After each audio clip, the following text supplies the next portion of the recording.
Ce que vous regardez est une forteresse propulsée par énergie nucléaire, pouvant voler pendant 41 jours d'affilée sans atterrir.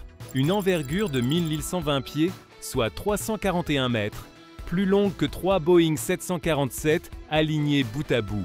Un colosse de 11,85 millions de livres, ou 5,38 millions de kilogrammes, qui éclipserait tout le reste dans le ciel. Une ville volante pouvant abriter jusqu'à 845 membres d'équipage, lançant des avions de chasse depuis 9144 mètres d'altitude et déployant des campagnes militaires entières depuis la stratosphère. Ce n'était ni de la science-fiction, ni un fantasme hollywoodien. En 1969, la légendaire division Skunk Works de Lockheed, les mêmes esprits brillants derrière le SR-71 Blackbird, a créé une étude de conception détaillée pour ce monstre. Ils l'ont appelé le CL-201, explorant ce qui pourrait être théoriquement possible aux limites de l'ingénierie aérospatiale. Mais voici ce qui est vraiment stupéfiant. Le projet a disparu presque sans laisser de traces. Aucun document public, aucune déclassification. Juste des fragments et des murmures. Pourquoi la compagnie aérospatiale la plus avancée au monde a-t-elle exploré un concept aussi ambitieux? Et pourquoi cette étude révolutionnaire s'est-elle estompée dans l'obscurité? Les réponses révèlent peut-être la conception d'aéronef la plus audacieuse de l'histoire de l'aviation, et un aperçu d'un avenir qui faillit exister. La fin des années 1960 fut un rêve fiévreux de révolution technologique et de peur existentielle. L'Amérique était piégée dans le bourbier sanglant du Vietnam. L'influence soviétique se propageait comme une traînée de poudre à travers l'Europe de l'Est, le Moyen-Orient et l'Afrique. L'anéantissement nucléaire n'était pas seulement possible, il semblait inévitable. Dans cette cocotte minute, aucune idée n'était trop radicale si elle pouvait offrir un avantage stratégique. Après tout, c'était l'époque qui nous a donné le SR-71 Blackbird, un avion capable de distancer les missiles solaires à 3 fois la vitesse du son. Mais les dirigeants militaires américains faisaient face à un problème persistant et exaspérant. Comment répondre rapidement aux menaces mondiales lorsque vos actifs les plus puissants sont bloqués de l'autre côté de la planète? Les porte-avions navals mettaient des semaines à atteindre des eaux lointaines. Les bases aériennes étrangères nécessitaient des autorisations diplomatiques qui pouvaient disparaître du jour au lendemain. Le déploiement des forces au sol à travers les continents consommait un temps précieux que, à l'ère nucléaire, personne ne pouvait se permettre de perdre. Pensez-y. À quoi sert une supériorité militaire écrasante si vous ne pouvez pas l'acheminer là où vous en avez besoin, quand vous en avez besoin? Cette frustration a conduit le ministère de la Défense à commander en 1969 des études conceptuelles auprès des entrepreneurs aérospatiaux. Et si votre base militaire n'avait pas besoin d'atteindre le champ de bataille, parce qu'elle volait déjà au-dessus? Explorez les limites théoriques, disait-il. Poussez la conception d'avions au-delà des frontières conventionnelles. Pensez plus grand que quiconque n'a jamais osé. La plupart des entrepreneurs se sont probablement concentrés sur des améliorations incrémentales des conceptions existantes. Mais le Skunk Works de Lockheed, l'équipe d'ingénierie d'élite responsable de certains des avions les plus révolutionnaires de l'histoire, a vu là une opportunité d'explorer des possibilités entièrement nouvelles. Leur étude de conception allait remettre en question toutes les hypothèses sur ce qu'un avion pouvait être, ce qu'il pouvait faire et l'ampleur théorique qu'il pouvait atteindre. Mais d'abord, il leur fallait résoudre un problème fondamental qui avait hanté l'aviation depuis les frères Wright. Comment maintenir quelque chose en vol indéfiniment? Le CL-1201 n'était pas simplement un avion, c'était une méga-structure volante qui allait fondamentalement transformer la manière dont les guerres étaient menées. Laissez-moi vous peindre le portrait de cette unité absolue.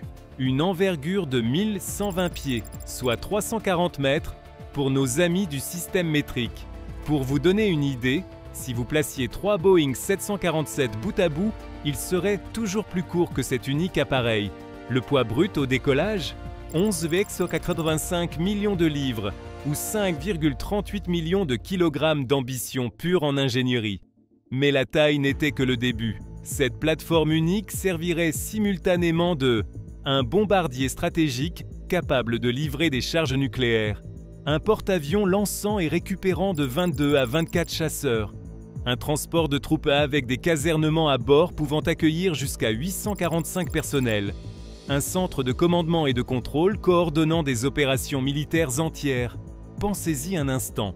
Avec un seul CL-201, les États-Unis pourraient déployer une machine de guerre totalement autonome n'importe où sur le globe en quelques heures et non des semaines. Mais voici la question qui empêchait les ingénieurs de Lockheed de dormir la nuit. Comment alimenter un engin aussi massif pendant des semaines d'affilée? La réponse était nucléaire. Le carburant avion conventionnel serait consommé en quelques heures par les énormes besoins énergétiques du CL-201. Lockheed avait en tête quelque chose de bien plus radical, un réacteur nucléaire battant au cœur de cette forteresse volante. Ce n'était pas complètement inédit. Dans les années 1950, le Convair B-36 modifié avait effectivement volé avec un réacteur nucléaire fonctionnel à bord, bien que non connecté au système de propulsion.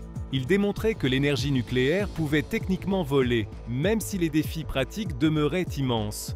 Cependant, les inquiétudes du public concernant les avions à propulsion nucléaire grandissaient déjà. Le potentiel d'accidents catastrophiques, l'exposition aux radiations des équipages et la contamination environnementale en cas de crash rendaient ces projets de plus en plus controversés. Le CL-1201 pousserait ce concept à son extrême logique.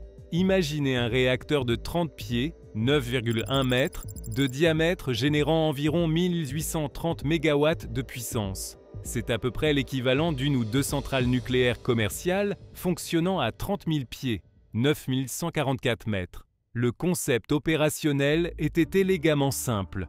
Le CL-1201 décollerait avec des turboréacteurs conventionnels. Une fois à 16 000 pieds, 4 877 mètres, il passerait à la propulsion nucléaire via un système d'échangeur de chaleur en circuit fermé. Croiriez-vous que les ingénieurs de Lockheed ont théorisé que ce réacteur pourrait survivre à une collision directe avec une montagne granitique? Leur étude de conception affirmait qu'avec seulement 20 secondes de préavis, le réacteur pouvait être arrêté et sécurisé en toute sécurité. Théorique, absolument. Mais c'était le Skunk Works, la même équipe qui avait déjà transformé des avions apparemment impossibles en réalité là. Ce cœur nucléaire offrait des capacités qui redéfinissaient la doctrine militaire. Le CL-1201 pouvait théoriquement rester en orbite au-dessus d'une zone de combat pendant 41 jours sans ravitaillement. Pas 41 heures, 41 jours. Il n'aurait pas besoin de bases étrangères, il ne nécessiterait pas de chaînes d'approvisionnement complexes, il ne dépendrait pas d'autorisation diplomatique ou d'alliances politiques. Il pourrait frapper n'importe où, depuis n'importe où, à tout moment. Mais attendez, qu'en est-il des risques? Que se passe-t-il lorsqu'un Léviathan à propulsion nucléaire subit une défaillance catastrophique au-dessus de zones peuplées? Lockheed avait aussi envisagé ce scénario catastrophe. Plusieurs couches de confinement devaient protéger le réacteur, entouré de matériaux absorbant les impacts et enfoui profondément dans la structure massive du fuselage. Cette protection était-elle suffisante? Le CL-1201 restait une étude sur papier. Ces affirmations de sécurité n'ont jamais été testées. Mais le concept de conception était remarquablement détaillé pour quelque chose qui remettait en question toutes les normes de l'ingénierie aéronautique. Mais la sécurité nucléaire n'était pas la seule préoccupation. L'opposition publique croissante aux avions à propulsion nucléaire, combinée aux énormes défis techniques et réglementaires, rendait ces projets de plus en plus difficiles à justifier. Laissez-moi vous montrer comment cela aurait tout changé. Imaginez ce scénario. Une crise éclate dans une région lointaine. Un gouvernement allié tombe. Les ports sont bloqués. Les aérodromes sont capturés.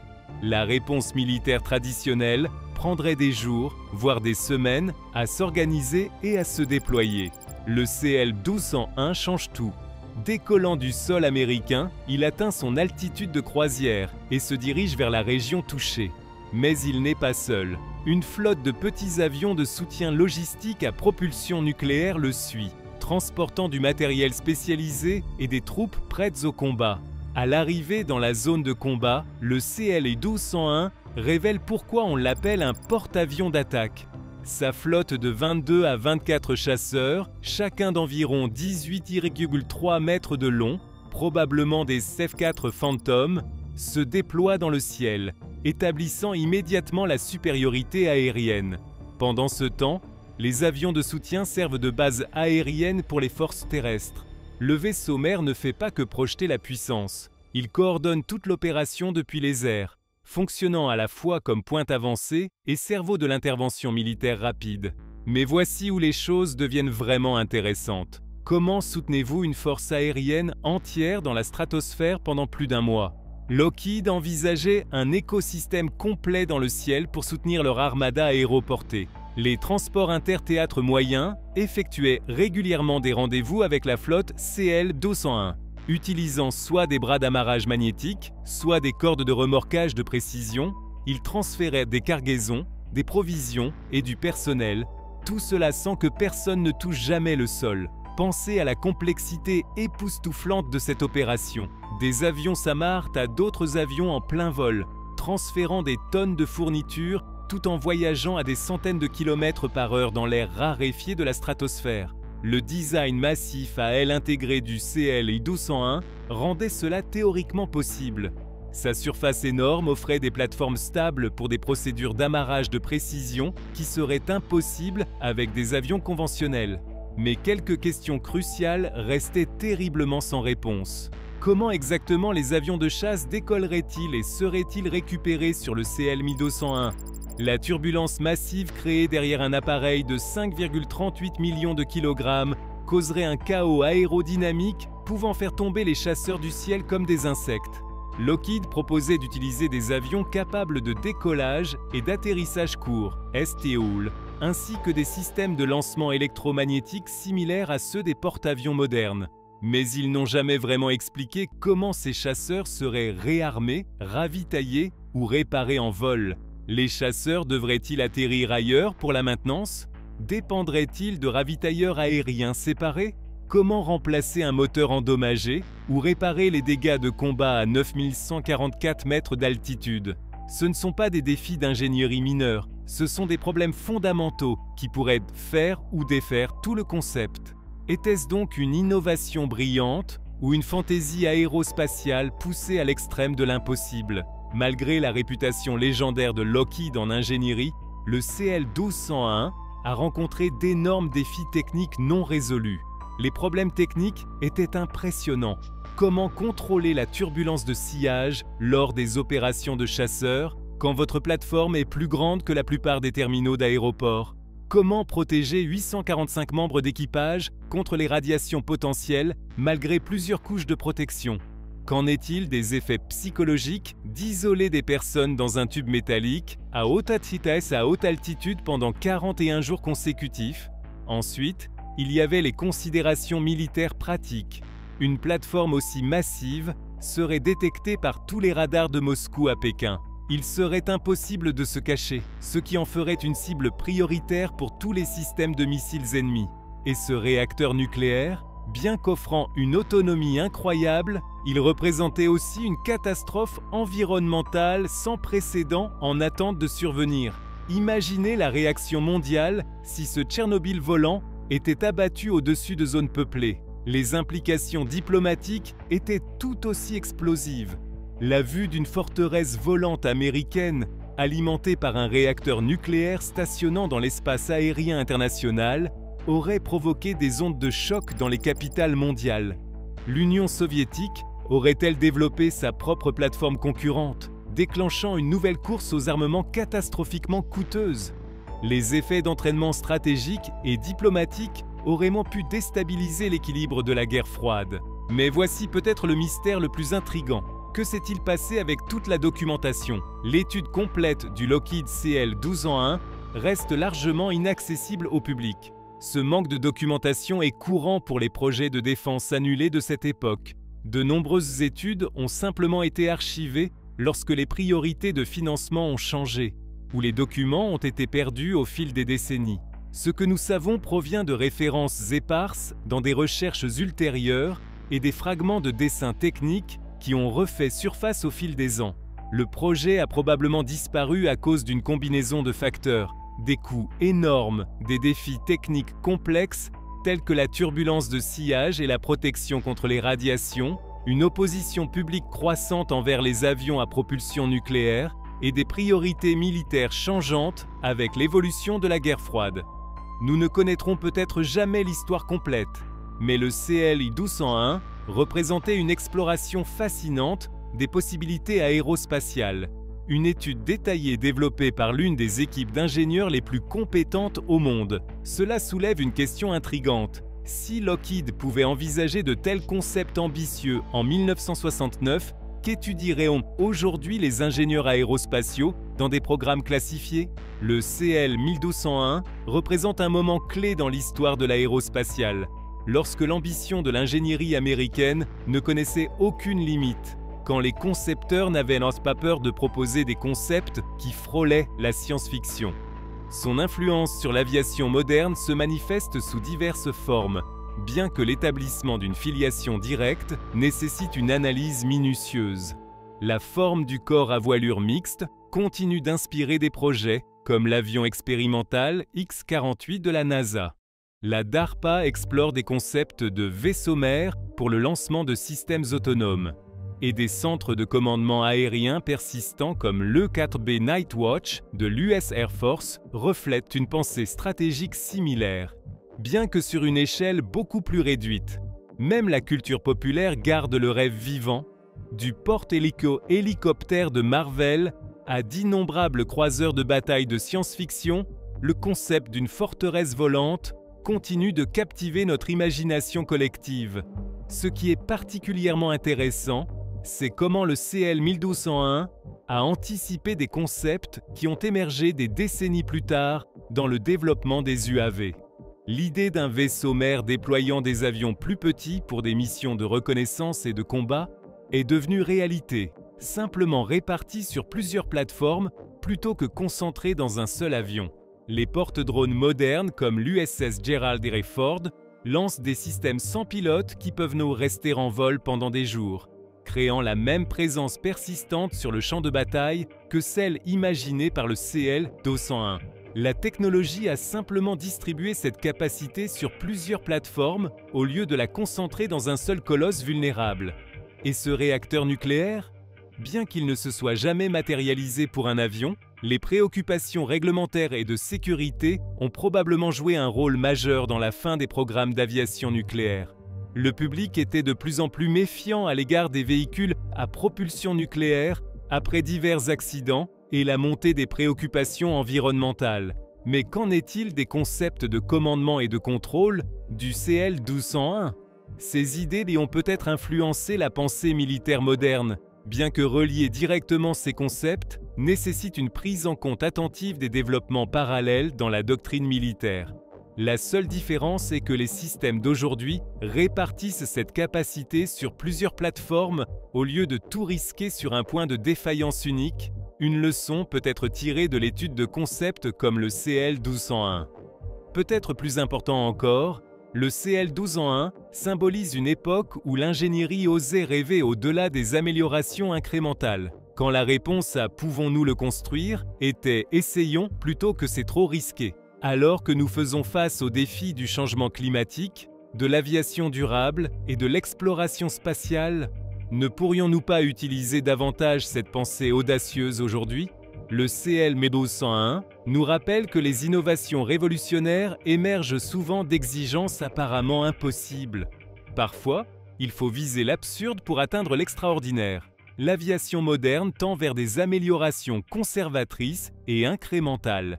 Mais quels concepts révolutionnaires pourrions-nous manquer parce qu'ils semblent trop radicaux, trop coûteux ou trop risqués? Alors, qu'était vraiment le Lockheed CL-1201? Une exploration théorique des limites de l'aérospatiale? Une étude de conception qui poussait les concepts d'ingénierie à leurs extrêmes? Ou peut-être une investigation de ce qui pourrait être possible si les contraintes conventionnelles étaient temporairement mises de côté? Très probablement, c'était tout cela à la fois. Ce qui est certain, c'est qu'il représente l'une des études de conception les plus ambitieuses jamais commandées par l'établissement de défense américain. Il a remis en question toutes les suppositions sur la conception des avions, et ce faisant, a exploré jusqu'où la technologie aérospatiale pourrait théoriquement être poussée durant la décennie la plus innovante de la guerre froide. Le fait que les ingénieurs de Lockheed aient exploré une forteresse volante à propulsion nucléaire de cette envergure témoigne du type de réflexion ambitieuse qui caractérisait le développement aérospatial de cette époque. Dans notre environnement actuel d'évaluation prudente des risques et d'innovation incrémentale, une telle exploration théorique audacieuse ressemble à un aperçu d'une approche différente des défis d'ingénierie. Mais peut-être que c'est là l'héritage le plus important du CL-1201. Il nous rappelle que les frontières du possible ne sont pas fixées par la physique ou l'ingénierie. Elles sont constamment redessinées par ceux qui acceptent d'imaginer au-delà des limites actuelles. Quel concept d'avion apparemment impossible pourrait être caché sur des plans aujourd'hui? Lesquels pourraient réellement prendre leur envol dans les décennies à venir? Une version future des concepts du CL-1201 pourrait-elle encore émerger, traitant les préoccupations nucléaires avec des technologies différentes? Avec les avancées dans les carburants aéronautiques durables, les systèmes autonomes, les matériaux avancés et la production d'énergie distribuée, certains aspects des plateformes aériennes persistantes pourraient valoir d'être réexaminés, bien que probablement sous des formes très différentes de celles initialement envisagées par Lockheed. L'histoire du CL-1201 ne concerne pas seulement un avion qui n'a jamais volé. Elle illustre le pouvoir transformateur d'une pensée audacieuse pour remodeler ce que nous croyons possible. En aviation comme dans la vie, c'est une leçon à retenir. Après tout, chaque avion qui vole aujourd'hui a un jour été considéré comme impossible par quelqu'un